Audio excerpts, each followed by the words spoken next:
il va solutionner le problème. Oui, il a dit que si la raté, que vous voulez savoir si la raté. Alléluia. Ce matin, le Seigneur a oint quelqu'un de très précieux pour nous, de très important pour nous. C'est un bon frère, pour moi surtout, Pakoli Mosali Naye, Aza Ndekomala, surtout pour na Batilipate. Lobakangai, Yodengai. Surtout pour Nanga, vraiment à la Moutouya. Makakwa Saïlanza, Bena Makakwa Saïlanga, Autigalaka et des fables à vie. Alléluia. Amen. C'est un homme qui aime Dieu. Amen. J'ai vu des jeunes qui aiment Dieu, mais en tout cas, je me dis, quelquefois, je me dis, Seigneur, que ça va te monter ma haut. Alléluia. Et il aime la présence de Dieu, il aime la parole, il aime la prière.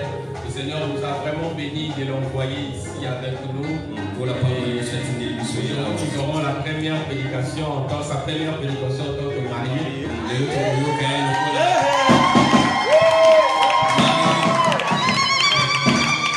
Alléluia. Amen. Je sais que vous n'avez pas encore, il y a maman Milor. Amen. Est-ce qu'il y a une onction ou il y a une Alléluia. Amen. Mais de la manière dont je connais la dame, je sais qu'elle est une bâtie. Donc aujourd'hui, nous aurons l'option de 2 personnes. Amen. Donc on va tout in one. Est-ce qu'on peut recevoir avec la joie et la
Amen. Est-ce que nous pouvons acclamer le Seigneur? Nous acclamons le Seigneur. Nous sommes les cris de joie, nous sommes les cris de joie. Amen. Amen. Saluons-nous les uns les autres, disons-nous des mots d'encouragement. Dieu t'aime beaucoup. Dieu te connaît. Dieu a un plan merveilleux pour toi. Alléluia. Nous acclamons pour Jésus. Nous acclamons pour Jésus. Nous reprenons nos places. Reprenons nos places dans sa présence. Alléluia.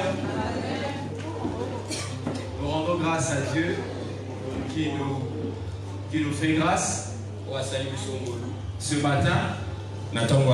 Pouvoir nous tenir devant son peuple.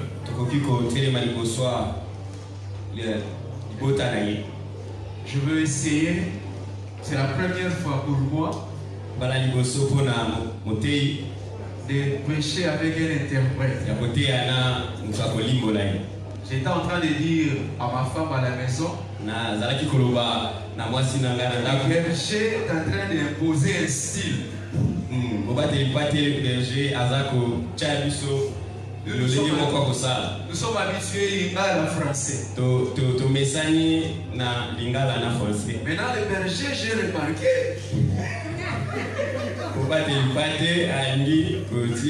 Plusieurs dimanches, il prêche en français avec un interprète. J'ai dit, que Dieu nous aide d'entrer dans la vision pour faire comme le Père. Alléluia. Amen. Que Dieu m'aide. Alléluia. Amen. Je voulais dire à quelqu'un en 2021, nous allons chercher Dieu.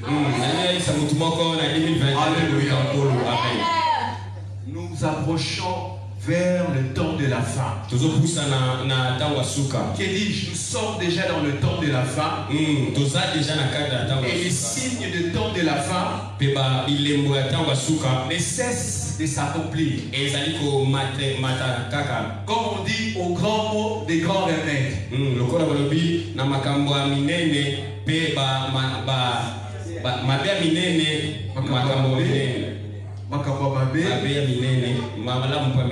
Alléluia. Amen. Donc plus le ténèbre envahit le monde, plus le chrétien doit s'élever pour éclairer le monde. Donc 2021, nous allons chercher Dieu. Nous allons encore creuser en profondeur. Je vois des gens publier sur Facebook. Ils prennent une ancienne photo avec sa nouvelle photo maintenant comme il est là. Il compare comment il était maigre, mauvais, vilain. Et là il est devenu tellement beau. Et on dit c'est à cause de l'argent. Et il donne la leçon, cherchons l'argent. Mais moi j'ai compris, nous cherchons Dieu. Cherchons Dieu. Ce n'est pas ceux qui ont l'argent qui ont Dieu. Mais si on a Dieu, on a l'or et l'argent. Car il dit dans sa parole, l'or et l'argent appartiennent. L'or et l'argent n'appartiennent pas aux hommes. Les hommes qui ont l'argent, ils sont que des simples détenteurs. Détenteurs, en droit on dit détenteurs précaires.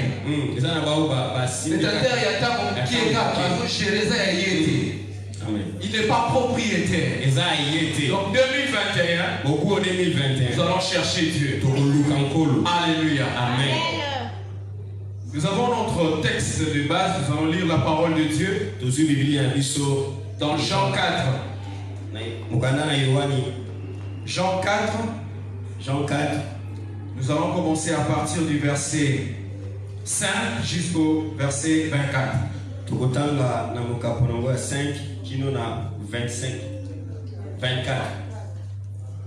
Nous lisons au nom de Jésus. Si nous pouvons honorer la parole de Dieu. Jean 4, à partir du verset 5. Nous lisons au nom de Jésus. Il arriva dans une ville de Samarie nommée Sichar, près du champ que Jacob avait donné à Joseph, son fils. Là se trouvait le puits de Jacob. Jésus, fatigué du voyage, était assis au bord du puits. C'était environ la 6e heure. Une femme de Samarie vint puiser de l'eau. Jésus lui dit, « Donne-moi à boire », car ses disciples étaient allés à la ville pour acheter de vivres. La femme samaritaine lui dit, « Comment toi, qui es juif, me demandes-tu à boire, à moi qui suis une femme samaritaine ?» Les Juifs, en effet, n'ont pas de relation avec les Samaritains. Jésus lui répondit, « Si tu connaissais les dons de Dieu, et qui est celui qui te dit, donne-moi à boire, tu lui aurais toi-même demandé à boire, et il t'aurait donné de l'eau vive. » Seigneur, lui dit la femme, « Tu n'as rien pour puiser, et le puits est profond. D'où aurais-tu donc cette eau vive? Es-tu plus grand que notre père Jacob, qui nous a donné ces puits et qui en a bu lui-même ainsi que ses fils et ses troupeaux? » Jésus lui répondit, « Quiconque boit de cette eau aura encore soif. Mais celui qui boira de l'eau que je lui donnerai n'aura jamais soif. Et l'eau que je lui donnerai deviendra en lui une source d'eau qui jaillira jusque dans la vie éternelle. » La femme lui dit, « Seigneur, donne-moi cette eau, afin que je n'ai plus soif et que je ne vienne plus puiser ici. » « Va, lui dit Jésus, appelle ton mari et viens ici. » La femme répondit, « Je n'ai point de mari. » Jésus lui dit, « Tu as eu raison de dire, je n'ai point de mari, car tu as eu 5 maris, et celui que tu as maintenant n'est pas ton mari. En cela, tu as dit vrai. » Seigneur, lui dit la femme, « Je vois que tu es un prophète. Nos pères ont adoré sur cette montagne, et vous dites, vous, que le lieu où il faut adorer est à Jérusalem. » Femme, lui dit Jésus, « Crois-moi, l'heure vient où ce ne sera ni sur cette montagne ni à Jérusalem que vous adorerez le Père. Vous adorez ce que vous ne connaissez pas. Nous, nous adorons ce que nous connaissons, car le salut vient des Juifs. Mais l'heure vient, et elle est déjà venue, où les vrais adorateurs adoreront le Père en esprit et en vérité, car ce sont là les adorateurs que le Père demande. Dieu est esprit, il faut que ceux qui l'adorent en esprit et en vérité. Parole du Seigneur, nous reprenons nos places. Alléluia. Pendant que nous sommes assis, je voudrais donner directement tous les textes.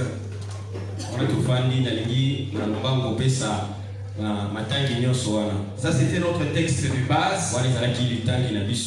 Je voulais ajouter directement les autres textes. Nous sommes dans Genèse 4. Genèse 4.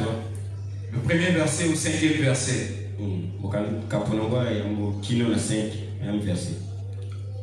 La Bible déclare, Adam connut Ève, sa femme, elle conçut et enfanta Caïn.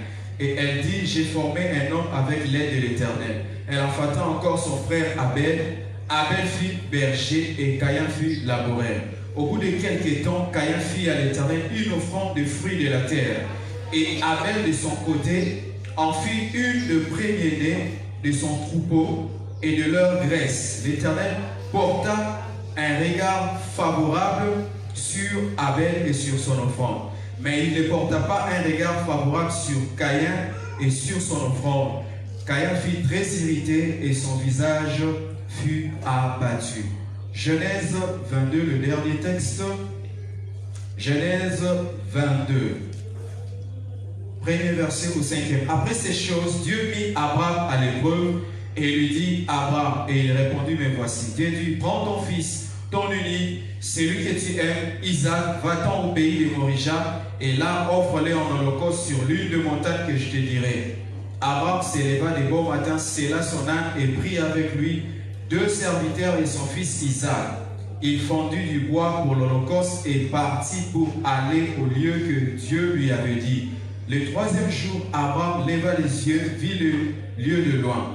Et Abraham dit à ses serviteurs, restez ici avec l'âne, moi et le jeune homme, nous irons jusque-là pour adorer. Et nous reviendrons auprès de vous. Amen. Amen. Gloire à Jésus. Nous voulons partager un thème que le Seigneur nous a mis à cœur.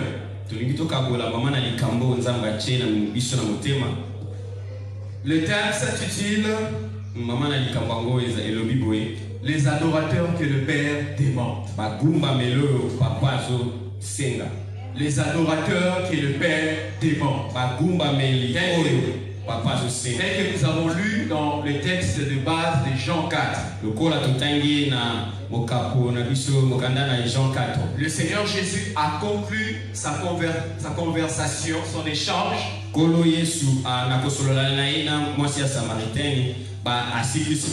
Par dire cela.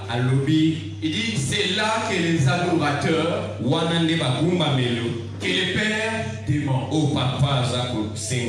Amen. Amen. J'aurais formulé autrement pour dire les dialogues entre l'épouse et l'époux.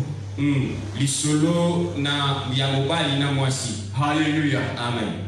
Au commencement de la création, Dieu créa l'homme le 6e jour.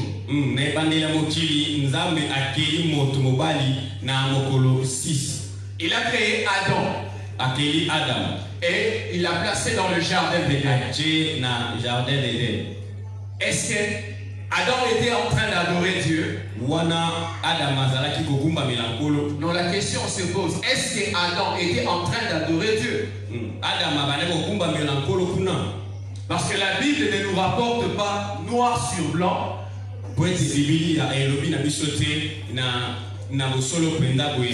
que Adam pratiquait l'adoration. Noir sur blanc, ce n'est pas écrit. Tout ce que nous voyons dans la Bible, c'est que Dieu a créé, il a placé Adam dans le jardin. Il a créé à son image et à sa ressemblance. Et il lui a dit, cultive et garde. Donc, certainement, Adam adorait Dieu aussi. Nous pouvons le déduire comme ça. Parce que les anges déjà aux cieux adoraient le Seigneur. Mais noir sur blanc, on ne voit pas les pratiques de l'adoration d'Adam.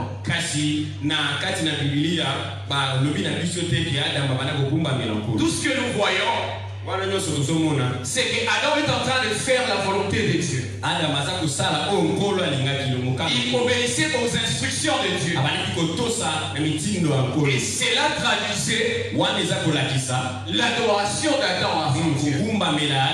En obéissant à la volonté de son Créateur, Adam rendait un culte à son Dieu.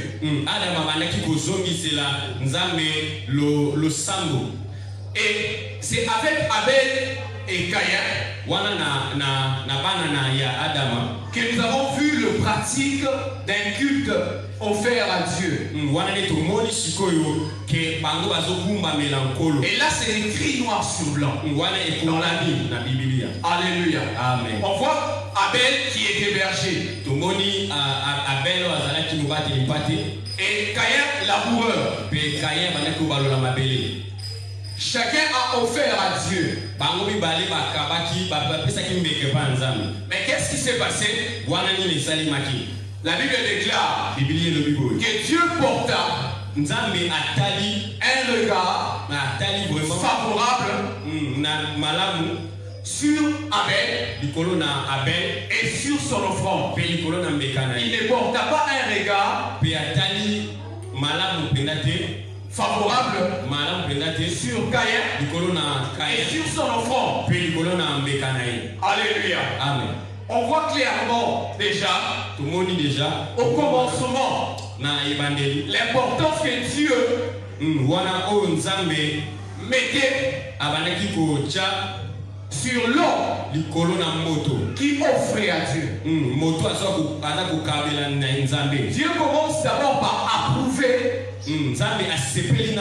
la personne avant son offrande. Dieu a approuvé Abel d'abord avant son offrande.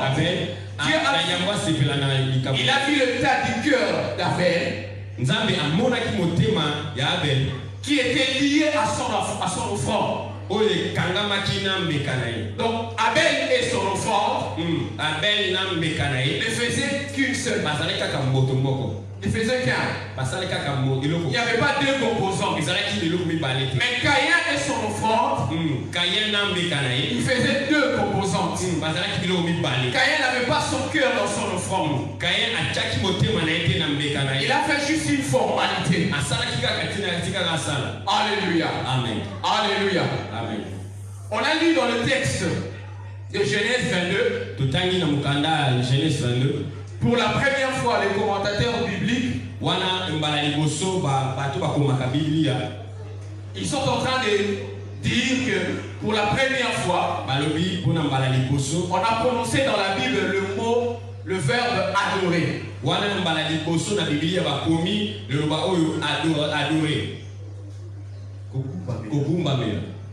Pour la première fois, on a prononcé dans la Bible le verbe adorer. C'est avec Abraham. Abraham, et qu'est-ce que la Bible dit dans ces contextes? Que Abraham devait, Dieu lui mettait en épreuve. Dieu éprouvait sa foi. Nous connaissons l'histoire d'Abraham. Il n'avait pas d'enfant. Pendant 25 ans d'attente, l'accomplissement de la promesse d'un enfant dans sa vie. Et Dieu lui a fait grâce. Dieu lui a donné Isaac. Mais juste après, Dieu lui met en épreuve. Dieu lui demande d'offrir cet enfant-là. Le même enfant qu'il a attendu pendant 25 ans. Dieu lui demande en sacrifice. Et Abraham, il est allé avec les serviteurs. Lorsqu'ils sont arrivés au bas de la montagne, il dit à ses serviteurs, vous restez ici, moi et l'enfant, nous allons monter, nous irons pour adorer. Alléluia. Amen. Et les commentateurs bibliques disent, dans ce contexte,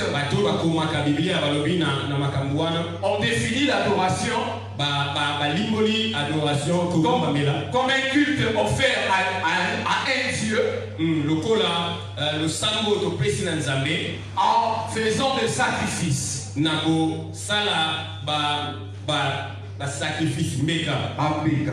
Alléluia. Amen. Alléluia. Amen. Et Abraham est arrivé à la montagne, au sommet du mont Morija. Et lorsqu'il est arrivé, Abraham était prêt à tuer son fils. Juste au moment où il voulait égorger son fils, Dieu l'a arrêté. Qu'est-ce qui s'est passé? Dieu avait la preuve qu'Abraham était prêt à tout pour lui.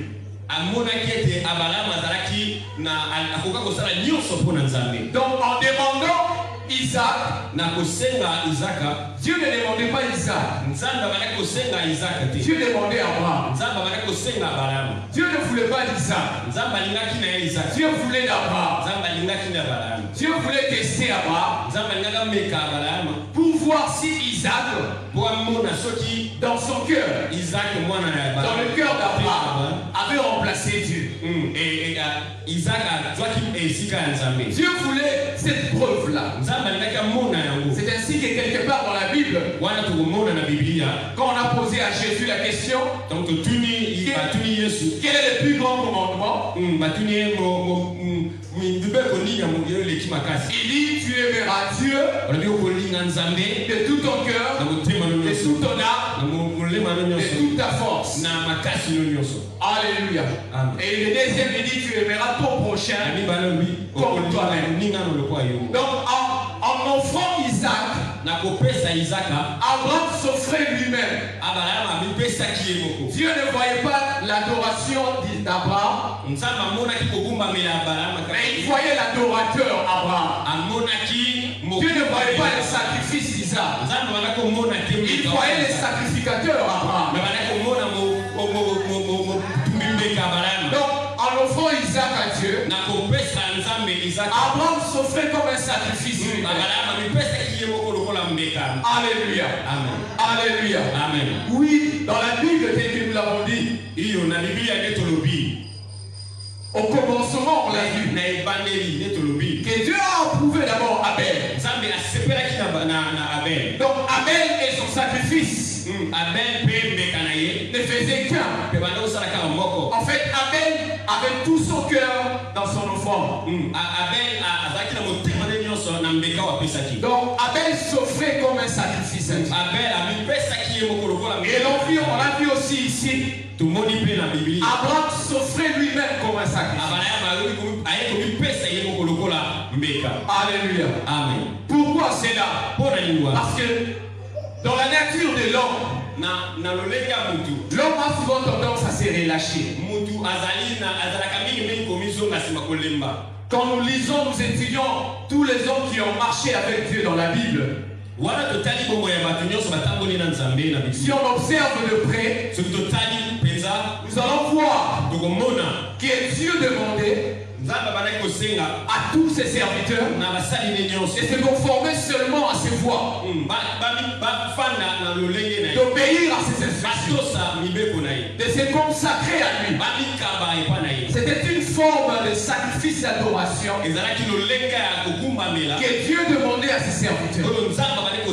Mais généralement les hommes, quand on marche avec Dieu, on a tendance à se séparer, à dissocier ce que nous sommes avec ce que nous faisons. Donc comme Caïn, ce que Caïn est avec son offrande, ça fait deux composants. Alléluia. Amen. Dieu a toujours demandé cela à ses serviteurs. Les services que tu fais doit être conforme avec ce que tu es. Alléluia. Amen. Et généralement les hommes ont tendance à sombrer dans ces choses. Séparer ce qu'il est avec ce qu'il fait. En fait, il n'est pas dans ce qu'il fait. L'adorateur est son adoration. Le sacrificateur est son sacrifice.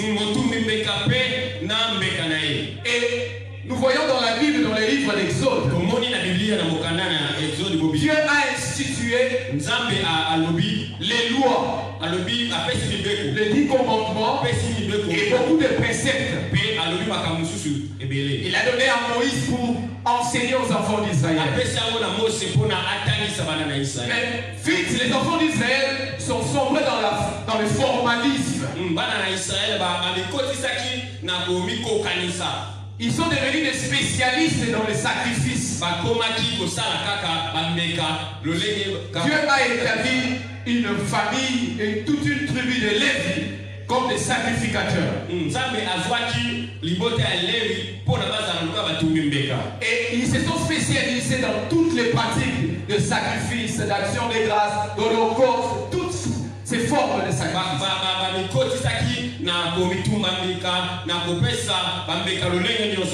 Mais leur vie ne reflétait pas ce qu'ils faisaient.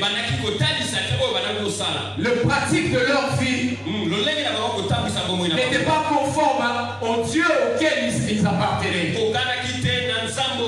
C'est ainsi que Dieu commence à les blâmer. Dieu a suscité beaucoup de prophètes pour ramener son peuple afin d'être un entre ce qu'ils sont avec ce qu'ils font. Alléluia. Amen. Il y a beaucoup de textes dans la Bible où Dieu est en train d'interpeller son peuple. Nous allons le lire. Si vous avez votre Bible, prenez votre. Nous allons le lire ensemble. Ésaïe à partir du verset 12 jusqu'au verset 17. Écoutez comment Dieu est en train de parler à son peuple. Quand vous venez, verset 12, quand vous venez vous présenter devant moi, qui vous demande d'essuyer mes parvis, cessez d'apporter des vaines offrandes. J'ai en horreur l'encens, les nouvelles lunes, le sabbat et les assemblées. Je n'ai pu voir les cris associés aux solennités. Mon âme est vos nouvelles lunes et vos fêtes. Elles me sont à charge.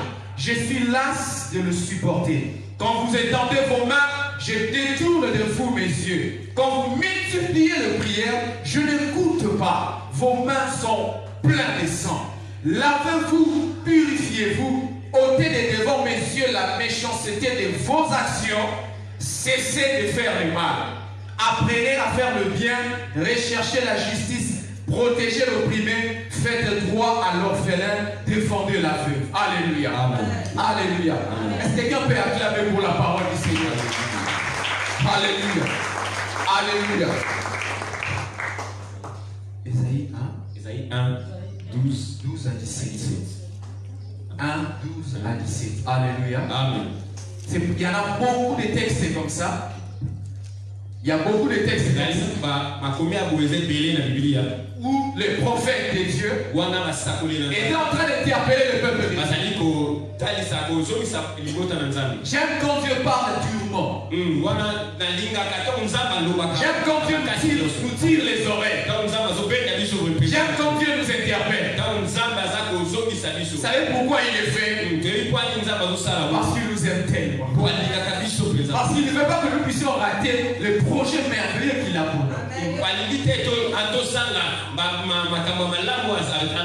Et Israël a sombré dans ces choses. Il a sombré dans le formalisme. Ils se sont spécialisés dans le fait, les rassemblements, les nouvelles lunes, les spécialistes dans les pratiques. Mais leur vie n'était plus conforme à la volonté de Dieu. Et lorsque Jésus, il a rencontré la femme samaritaine. Alléluia. Amen. Alléluia. Amen. Et lorsque Jésus rencontre la femme samaritaine, telle que nous avons lu dans notre texte de base,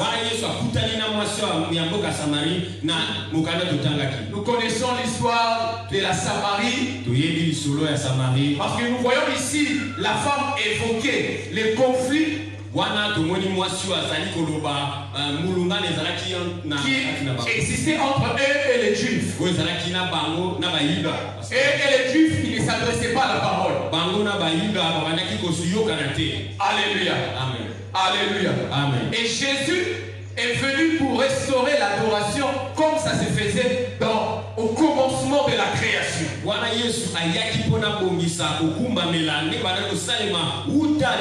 Tout ce que le Seigneur faisait dans la Bible était symbolique. Tous les gestes de Jésus, toute attitude de Jésus avait un message. La Bible déclare que Jésus était fatigué. Il est allé aux côtés d'un puits et il a attendu cette femme. Et la femme est venue pour puiser de l'eau. Jésus, connaissant cette femme, commença à s'adresser à cette femme. Alléluia. Amen. Jésus voyait en cette femme la soif. Mais cette soif était mal canalisée. C'était une femme qui connaissait les choses de Dieu. Mais elle ne connaissait pas les dieux des choses qu'elle pratiquait. Elle connaissait Dieu. Non, plutôt elle connaissait les choses de Dieu. Mais elle ne connaissait pas Dieu. Alléluia. Amen. Et Jésus est venu en échangeant avec cette femme, et cette femme qui est le type de l'église, que nous sommes moi et vous, comme Jésus en ces temps de la fin, il dialogue avec son église. Alléluia. Parce que le Seigneur a remarqué que son église est en train de sombrer dans le formalisme, sombrer dans la religion. Voilà pourquoi Jésus est venu, approchant cette femme, s'adressant à elle, connaissant sa situation, pour l'aider à se conformer au principe de Dieu. Et Jésus est venu restaurer ce que les enfants d'Israël avaient détruit. Dieu a établi des sacrificateurs qui offraient des sacrifices. Ils offraient des sacrifices des animaux. Mais Jésus est venu restaurer l'adoration telle que ça se faisait au commencement. Comme à l'époque d'Abel, comme nous avons lu. Comme à l'époque d'Abraham, comme nous avons lu. Où les sacrificateurs et son sacrifice faisaient bien. Alléluia. Et la Bible déclare que Jésus est entré dans le lieu très saint de la victoire. Il est entré comme le sacrificateur qui s'offrait lui-même en sacrifice. Alléluia. Voilà pourquoi il est dit dans Psaume 40. Il dit, tu n'as désiré ni holocauste, ni sacrifice, mais tu m'as ouvert les oreilles. Je viens pour faire ta volonté. Donc en faisant la volonté de Dieu, Jésus était venu se sacrifier lui-même. Et Jésus est venu restaurer cette adoration. En échangeant avec cette femme, Jésus a remarqué une chose en elle. Elle était liée par deux choses. Premièrement, par la séduction du monde. Et deuxièmement, elle était liée par la religion.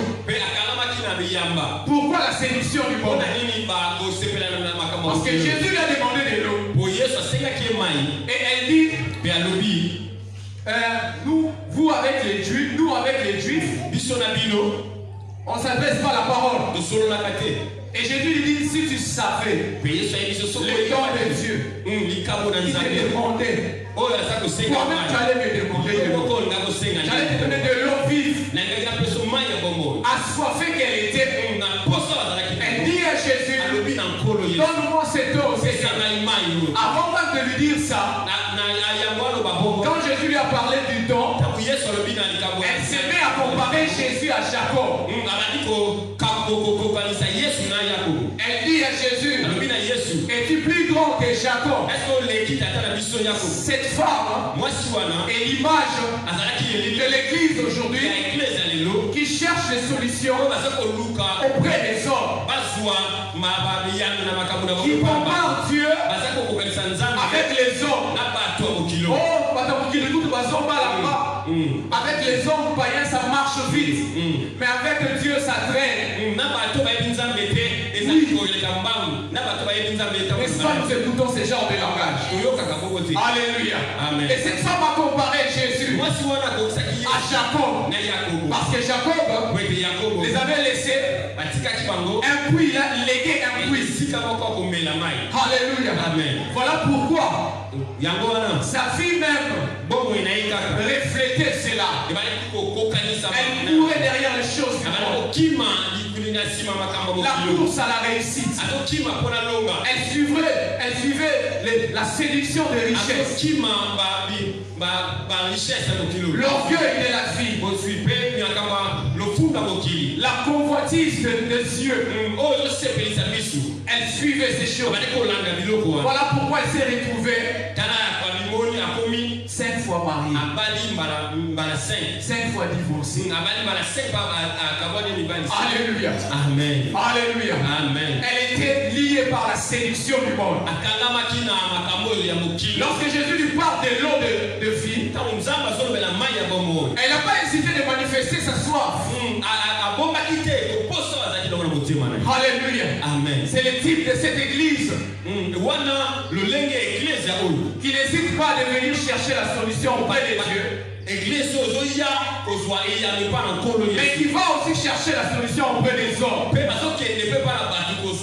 en train de comparer Dieu et les hommes.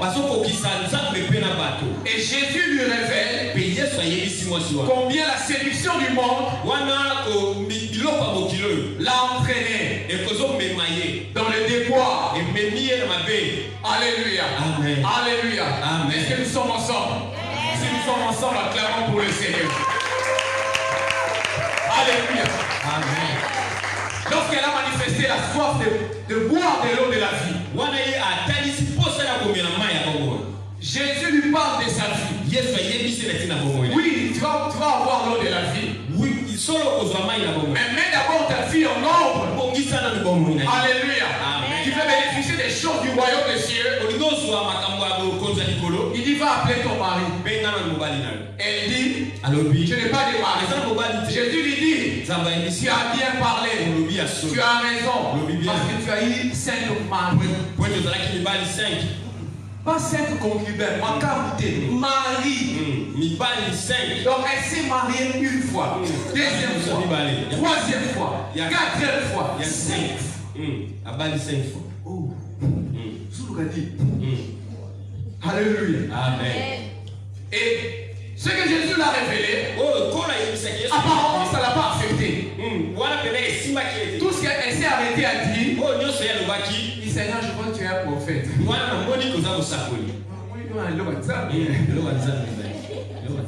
On lui révèle ses péchés. Au lieu d'être triste par rapport à ce qu'elle est.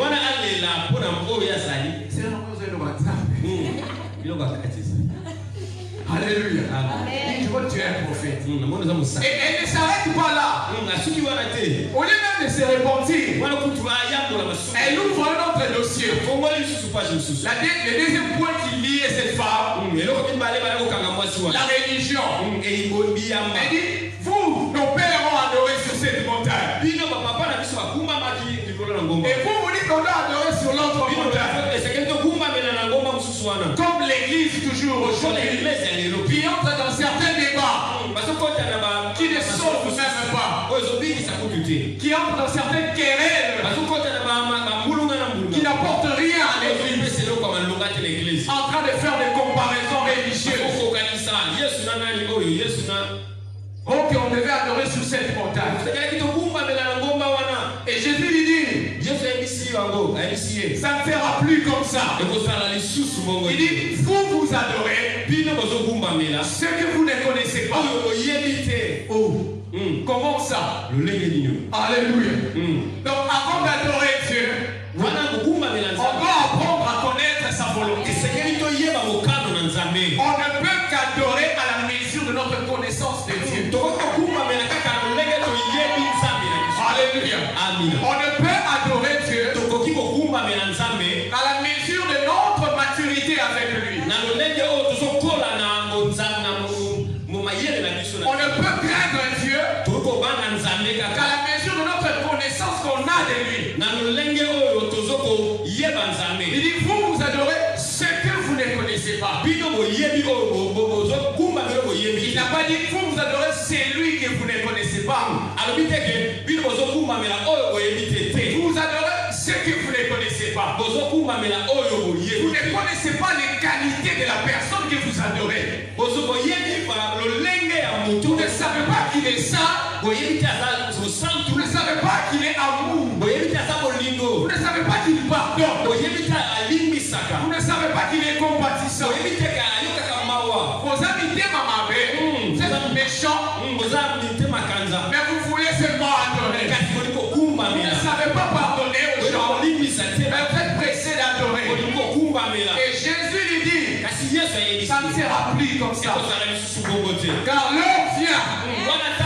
Et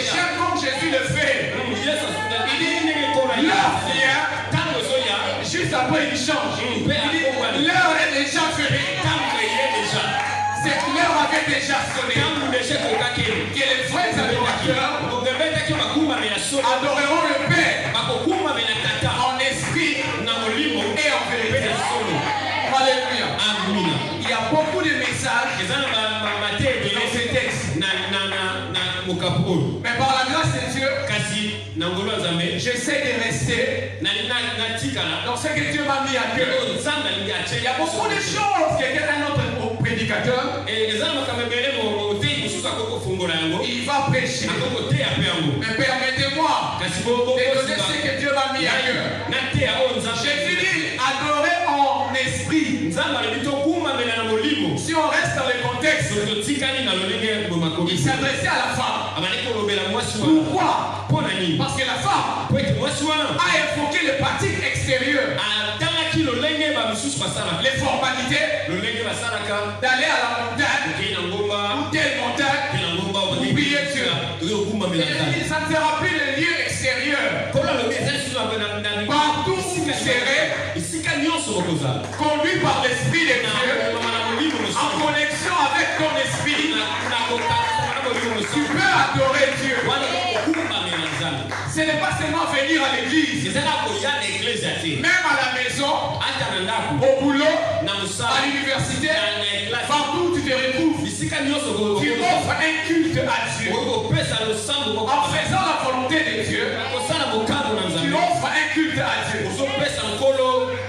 On n'est pas enfant de Dieu seulement quand nous venons à l'église. Et d'ailleurs, la meilleure façon de tester notre conversion, notre relation avec Dieu, c'est pas ici à l'église, mais c'est en dehors de l'église. Ici nous tous, nous sommes des saints.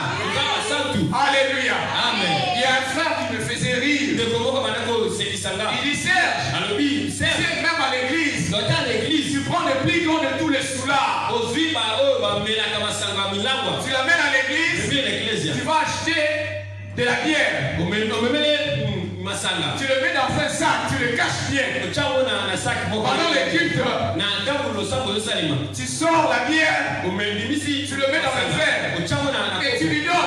Il va refuser.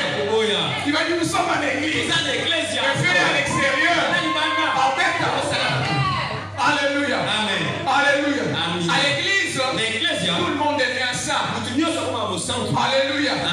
Mais à l'extérieur, c'est là qu'on mesure si vraiment nous sommes des enfants de Dieu. Et Jésus voulait dire à cette femme, ce n'est pas seulement aller dans un lieu, mais on adore Dieu en esprit. Et il continue l'adoration en vérité. Toujours dans ces contextes, cette femme, tout ce qui lui préoccupait, c'était les pratiques de l'adoration. On adore comme ça. On sert Dieu comme ça. On vient à l'église comme ça. On s'habille comme ça. On arrange comme ça. Voilà ce qu'on fait. C'était devenu des formalités. Mais leur cœur n'était pas conforme à la volonté de Dieu. Vivant dans le désordre, cette femme, 5 fois divorcée. Jésus lui dit, va appeler ton mari. Et elle reconnaît qu'elle n'a pas de mari. Jésus dit, tu as eu 5 maris. Et celui-même que tu es avec là, c'est même pas ton mari. Alléluia. Alléluia. Vous voyez l'état dans lequel s'est retrouvée cette femme. Ainsi Jésus évoque l'adoration en vérité. Avant d'adorer, il faut que nos vies soient vraies devant Dieu. Ce que nous disons doit être conforme avec ce que nous sommes. Ce que je dis, ce que je fais doit être conforme avec ce que je suis, enfant de Dieu. Alléluia. Amen. Et cette femme, Mwasi oyo. elle mettait l'accent sur l'adoration. Wana balaki ofandisa mapengano. Jésus mettait l'accent sur l'adorateur. Nzambe balaki kofanda. Elle mettait l'accent sur le sacrifice. Jésus mettait l'accent sur le sacrificateur. Comme au commencement de la création, Dieu porta un regard sur Abel avant son offrande. Dieu a approuvé Abraham. Abraham s'est sacrifié lui-même. En enfant Isaac, Abraham s'est sacrifié. Jésus lui-même, il a instauré la nouvelle sacrificature. Il a fait de nous un royaume de sacrificateurs. Nous sommes appelés à nous conformer à Jésus. Il est le sacrificateur. Il s'est sacrifié lui-même. Donc notre adoration doit être conforme à nos vies. L'adorateur et son adoration ne font qu'un. L'intercesseur et son intercession ne font qu'un. Le prédicateur et sa prédication ne font qu'un. Le chantre et sa chanson ne font qu'un. Voilà pourquoi Jésus dit, c'est là que les adorateurs, que le Père demande. J'aurais pu encore formuler mon message pour dire, j'allais oser pour dire la soif de Dieu, la demande de Dieu. Dieu a une demande. Dieu a soif. Il demande. Comme Jésus avait soif. Il a dit à la femme, mais tu ne fais pas bien les choses. Je veux les adorateurs en esprit et en vérité. Dieu demande. Dieu a soif. Il cherche les adorateurs qui se conforment à leur adoration. Alléluia. Je vis dans la Bible les hommes qui ont fait battre le cœur de Dieu. Les hommes qui ont reçu le témoignage de Dieu. Vous savez, on entend souvent les gens qui se donnent des noms. Ce n'est pas mauvais. Comme nous on appelle Edgar, Charles de Feu. Alléluia. C'est nous qui l'ont surnommé. Alléluia. C'est donner un nom, ce n'est pas mauvais. Ça dépend de la motivation. Si la motivation est pure, ce n'est pas un péché. Mais si la motivation n'est pas bonne, là ça devient mal. Même Paul lui-même, il s'appelait esclave de Jésus. Il savait ce qu'il disait. Parce qu'il a consacré sa vie à Jésus. Aujourd'hui, on entend des noms. Ça ne date pas d'aujourd'hui. Nous aussi, on le fait. Tel ami de Dieu. Frère Steve, la foi de Dieu. Les gens ont l'amour pour Dieu avec de bonnes motivations. Il se donne un nom pour son Seigneur. Mais moi, je lis dans la Bible, Dieu lui-même, il témoigne pour ses serviteurs. Là, ce ne sont pas les hommes qui vont vers Dieu, mais c'est Dieu qui regarde ses serviteurs. Il réjouit tellement son cœur. Les adorateurs en esprit et en vérité, ils se conforment à ce qu'ils font. Dieu témoigne pour eux. Dieu a regardé Noé pendant que toute la terre était corrompue. Seul Noé était juste et intègre. Noé fut sauvé parce qu'il était juste. Dieu a vu seulement Noé. Il était juste en son temps. Au temps de la perversion totale, la corruption totale. Noé s'est préservé. Et il a reçu le témoignage de Dieu. Abraham a tellement obéi à Dieu. Dieu l'appelait mon ami Abraham. Lisez dans la Bible, vous allez voir. Dieu lui-même appelle ses serviteurs. Il dit mon ami Abraham. Dieu a regardé Moïse. Lorsque Aaron et Myriam, ils s'est disputé avec Moïse, Dieu les a appelés trois devant les tabernacles. Il dit, vous, si je dois me révéler à vous, je le fais par des songes, par des visions, des énigmes. Mais mon serviteur Moïse, alléluia, c'est le témoignage de Dieu. Il dit, mon serviteur Moïse, il est fidèle dans toute ma maison. Et je me révèle à lui comme un homme parle à son ami. Dieu a regardé David. Il dit, l'homme selon mon cœur. Wow. Dieu a regardé Jacob. Il dit, j'ai aimé Jacob. J'ai détesté Esaü. Dieu témoigne pour son serviteur. Dieu a regardé Job. Il témoigne devant Satan. Il dit, Satan, as-tu vu mon serviteur Job? Personne n'est intègre comme lui. Et lorsque tu as regardé Jésus, il dit, voici cette en qui j'ai mis toute mon affection. Les témoignages de Dieu pour ses serviteurs qui se sont donnés en sacrifice. Leur vie, ils font de l'adoration. Non seulement adorer Dieu avec de belles paroles, ce n'est pas mauvais. Mais ce que je dis va être conforme avec ce que je fais. C'est là les adorateurs que le Père demande. Je fais cela.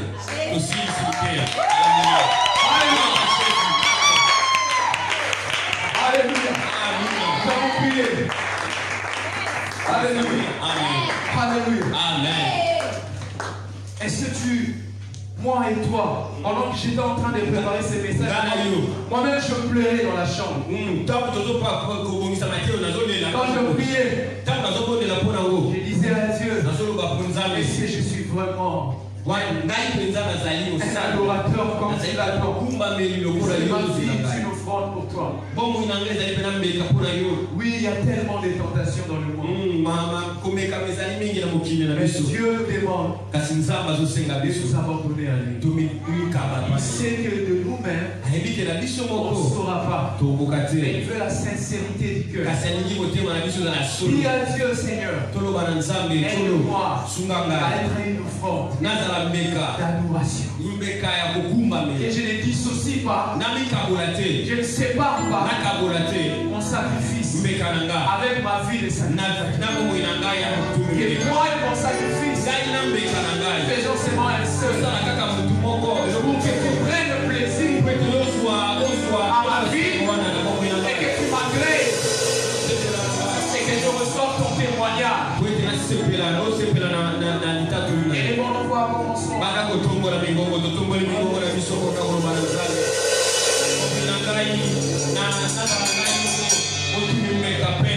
Regarde comment tu conduis ta vie. Oh Jésus. Est-ce que ta vie est conforme? Dieu ne te condamne pas.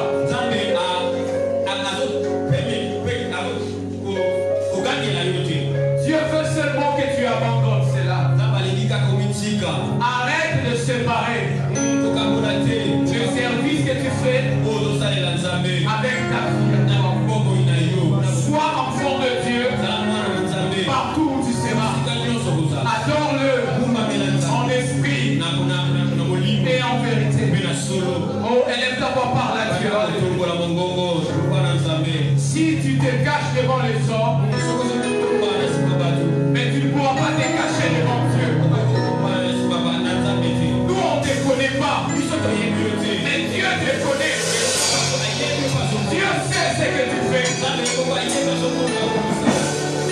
Dieu ne te chasse pas. Il t'aime. Il te cherche. Il veut que tu deviennes le vrai adorateur. Selon son bonheur.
où je serai, que je puisse offrir un culte d'adoration en faisant ta volonté.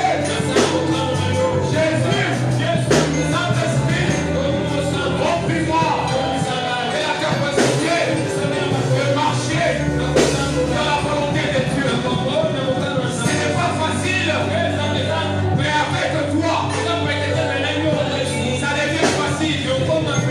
Saint-Esprit, aide-nous à être l'église qui répond à la soif de Dieu, qui étanche la soif de Dieu. Remplis-moi de la crainte de Dieu. Remplis-moi de l'amour de Dieu. Remplis-moi de l'obéissance. Saint-Esprit de Dieu, je m'abandonne à toi. Je prie, Yahweh. Je reçois des témoignages efficaces. Je m'abandonne à toi, Seigneur. Oh, s'il te plaît, Yahweh. Seigneur. Alléluia.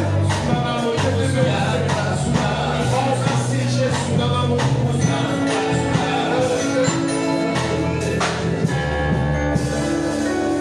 Alléluia. Ne sois pas distrait. Le Saint-Esprit est en train de convaincre ton cœur. Que dans celui ne sois pas distrait. Nous avons nos yeux fermés. Réalise. Est-ce que ta fille plaît à Dieu?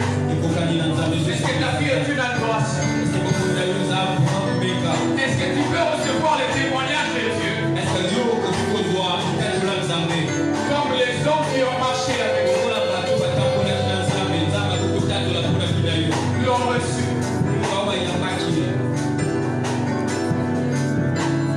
Nous allons chanter ce refrain avant de clôturer. Ma vie soit une fleur.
Seigneur, observe-moi.